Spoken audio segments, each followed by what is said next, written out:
So, Filippo, people often ask us, how do I change the culture inside my organization? This is my biggest barrier. And I know your answer to that is culture change is easy. What are you talking about? So perhaps can you explain it? It is counterintuitive, but I'm pretty positive about what I'm talking here because I've been there multiple times, and the story is as follows. People in general, people who come to us, believe that change the culture is the most important, but also the most challenging task in an organization. There is, we know why a lot of desire for the status quo, resistance to change for a number of reasons. Now, our experience is that it is indeed one of the most important transformations we can make, but actually it's not that complicated at all. So this is the way it works. You cannot change the culture directly, intervening on the culture. The culture is the outcome, is the result of the way people behave. And people will behave consistently with the way they are rewarded. So if you want to create a culture of focus on cost, focus on innovation, being proactive in leading in the business, you want to see the people behave that way. And you reward the people accordingly. And, it is amazing how fast they can be. We intentionally obsoleted the design of our organization structure every 2.5, 3 years with the intent to reinvent it, to give ourselves a reason, a push to change the way we were operating. And every time we saw a pretty quick, swift shift to the new culture. Even in a company like Procter Gamble, when we had at some point 120,000 employees, I saw cultural changes in literally 12, 15 months. So the liner can change pretty quickly, but the model is define the traits of the culture you want to see. For example, a culture of accountability, a culture of integrity, a culture of focus on business outcomes, leadership, whatever you want to see reflected in the organization. Then from there, define how people should behave to reflect that culture in their actions. And then thirdly, backwards, how do you reward people to behave in a way that they express the culture you want to see? So this is Tony wondering if there is any additional or final thoughts from your end. The only thing I would add is that as a GBS or IT or operations organization, your culture has to be more agile than the remainder of the company. Because if you're going to be the transformation engine for the rest of the company, it's like the mechanical flywheel effect. The flywheel has to move faster than the automobile, for example, for it to actually have a positive momentum on the automobile. And so that culture of agility, which to Filippo's point, the culture is an outcome. So you got to figure out what are the drivers of that outcome, and then be very deliberate in how you change organization structures, rewards, decision-making tools, and other drivers, and culture will follow. So, Tony, another interesting question we get all the time is, in my organization, there are a few skeptical senior leaders, skeptical people, if not cynical. And how do I manage? How do I get them to buy in and to support what I'm doing? And I would offer Tony first a thought, and then please chime in and jump in. But we found that this model is very, very effective ever since we applied this framework, I have to say we didn't miss one single transformation. I don't mean to imply that everything depended on this very, very simple idea and execution. But again, incidentally, ever since we applied this together with other interventions, things went very, very well in the big and the small change across any areas. And the idea is the following: the articulation of the value. Remember, everything starts there. What is the value for the business? How do we see the results materialize? Articulating that at three different levels. One is why the change we are proposing, we're recommending, we want to drive is right for the business. Why it is right for the organization, and why it is right for you personally. This third element is oftentimes ignored. People think, I tell you why it is right for the business. You are a professional person. Certainly you will want to do good for the business. This is very, very true, but I would characterize it as necessary but not sufficient. Articulating also why this change is important for the organization adds another element. Because we all want to feel proud to belong to a winning organization. When we tell family and friends we work for company ABC, and the response we want to hear is, "Oh, you must be good," because otherwise you wouldn't be there. And so that's another important pillar. And the third is what's in it for you. The what's in it for you could be professional development, could be career opportunities, could be much more interesting job and opportunity to impact the business. But this idea of what do you have to gain from this transformation, from this change, we found extremely important. So these are three levels of articulation of the value for the business, for the organization, and for you personally. We found a major driver, a major inflection point in our ability to deliver transformation fast and also very, very high quality. It got a lot of support, a lot of buy-in.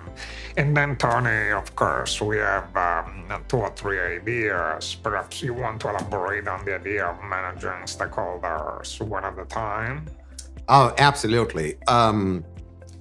So when it comes to actual execution of how you want to drive change, there are a few things that are almost like golden rules. And so let me start with, you don't have to start with the most difficult stakeholder.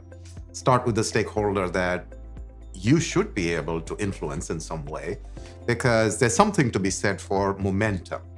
And so a lot of times we start with the stakeholder that is more friendly, that is more willing to come along on the journey, with the only request to them that when they are successful, they tell the story, not us. And so that's a great technique.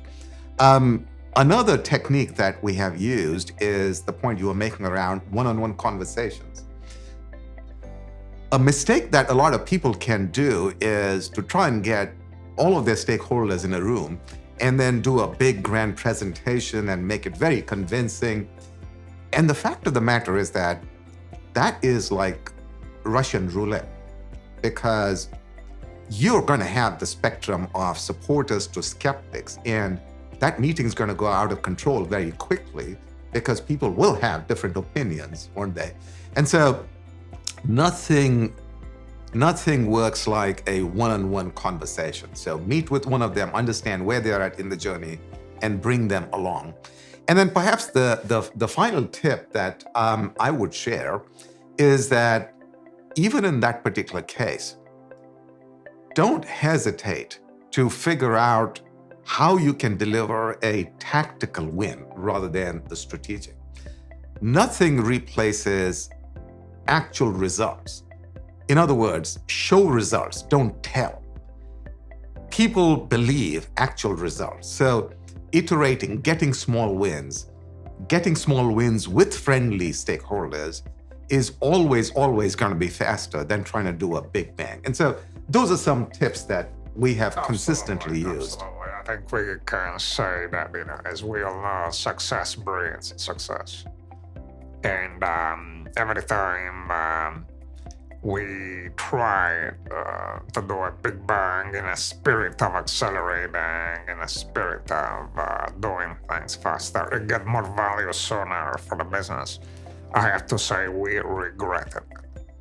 Whereas when, to Tony's point, we build on a pilot, on a small scope, in a controlled fashion, and then we iterate. We fundamentally apply agile methodology, quick validations, quick iterations, and phenomenal things happen. So Filippo, one of the very common questions we get is, transformation in a big company is like eating an elephant. Where do you even start? And there are so many people. Should we just go get a mandate and that drives the change in the company? Or, as I suspect you're going to say, it's a little more nuanced than that. Yes.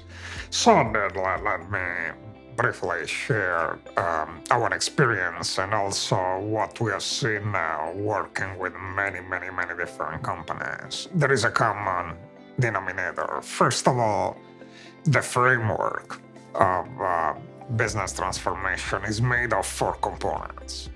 There is the process transformation. This is the way the business works, the processes in finance, in HR, in procurement. Fundamentally, what enables go-to-market with the company's products, with company's services. So these are processes. Then there is organization transformation. There is cultural transformation and digital. Now, if we analyze each one of these ones, they're all very important. They are interdependent. We could argue that there is, somewhat a sequence. But to keep it very short, organizational transformation we all can do within our circle of control and, to an extent, circle of influence. But if there is a major transformation in the business, like a change in the reporting lines to senior leaders or changing the markets in which we operate or the business units, that is something for senior leaders to do, perhaps the CEO even. It is unlikely that anyone in the organization can do that.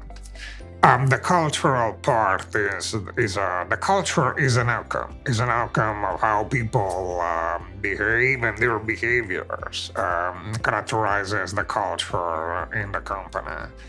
Digital transformation is everywhere now, and is critically important, but is an enabler. Digital transformation per se is not an outcome, is enabling to what? Well, to everything else, but first and foremost, process change. So of the 4 quadrants, we offer that the most probably attractive opportunity is process transformation. And when companies talk, and most of them do, about the importance to transform the business, for the most part, what they mean is transforming the processes, the wiring, the planning of a company and how business is done to make processes more agile, more efficient, reduce cost in the interventions of people on the process, automation. So this is where the beauty is that intersects with what is important for the company and what we all can do, independent of the function in which we operate, independent of the level. We all can impact process transformation for the big and for the small. And we all can drive value in that area. At minimum, the processes we control directly. So this is actually a big opportunity for us. And to this point, Tony, is there any other additional thoughts from your end to provide insights on this very, very important topic? The 4 quadrants are proven. The 4 quadrants, the client that you and I worked on together over the last few months, it worked, as it has always worked. The key is to be deliberate about the 4 quadrants. The key is to understand what's within your sphere of control and influence, and then to make that work and gain momentum as this takes traction. So I think that's really the key. The place you want to start is the process. The place where you want to start is start small, and then expect that success will breed success. Tony, let's talk a moment about a question we get frequently from companies who come to us, and it is during a transformation that started with the best intention, perhaps with good momentum behind. At some point, they lose wind in the sail. Yep. They lose interest. And everything seems to be fading away, and it becomes unclear who has to do what, and even why things are not working any longer. Shall we offer our experience in that regard? That's a provocative question, because the way you and I look at this is we start with a different question, which is, why is it taking so long to have something exciting come out? In other words, did we design the transformation to be, one where there's a lot of silence and then eventually there's a big bang and then everything is revealed? And that's really not designed in terms of execution the best way. Now, there may be certain situations, like, for example, if you're building a piece of infrastructure, a roadway, a bridge, you're not going to have your cars drive over the bridge before it is complete. But even within that, I think the whole concept of you can always have quick wins, you can always have deliverables that drive up excitement is possible. And this is something that's fundamental, because it's reflective of, do you drive transformation from a operations or execution manner in the way that you're driving planning and implementation and stuff like that? It's only when you get to the end that you think of the user. It's like, oh, we need a marketing plan, or we need a communication plan. And that's fundamentally a mistake, as we all know. But it's funny to see how many transformation efforts still continue to have that, solution-focused or operations-focused approach. So that's one thing that comes to mind. The other thing is that I actually think that the industry, the transformation industry as a whole, can learn a lot from marketing and communication and the advertising industry, which is, you have to really have a plan on how you're going to talk about this. You're going to have to communicate this, and not only when you're driving adoption or implementation. You're going to have to talk about this when you're actually selling the idea, when you're actually doing the first milestone and the second and the third and the fourth and the fifth iteration. If you don't have a holistic plan to bring people along with you on the journey, then you run into discomfort. People are uncomfortable with the silence. I don't know what you're doing. Why should I trust you? You seem to be behind budget or behind schedule, and that becomes a challenge. And so those are a couple of things that we've seen happen over and over again when people come to us with that question. And I'm sure you've got other tips as well. These are great ones, Tony. As you illustrated, there's getting new news out frequently. If people don't hear anything after we announce a big program for 6, 9, 12 months, people will lose interest. They will move on to something else. Your point on a communications plan is very, very important and very, very powerful. And when companies come to us, we ask, do you have a communications plan? You know that most of the times the answer is yes, we do. And then we ask, can you please show it to us? And the answer is, well, we don't have written down, but we have it in our mind. We are communicating. Well, we can promise you this. If we don't have a written down communications plan, then we don't have one. And to make a long story short, there are 4 components. One is who are the audiences of our communications, often more than one. For each one of these audiences, what is the message? The content is the same, but the message may have a different spin per each one of the audience, because what is relevant to them, what's in it for them, is likely different. A third is, what is the medium by which we communicate? Could be one-on-one meetings, could be a newsletter, could be we send out an email when there is new news, could be one-on-one. How do we do that? And fourthly, what is the frequency? Because sometimes we overwhelm the users of the people involved in transformation through a myriad of fragmented communications and messages, which of course people after a while lose interest completely. So these are some of the key pillars, and in keeping this momentum, and that's why agile methodology is so important.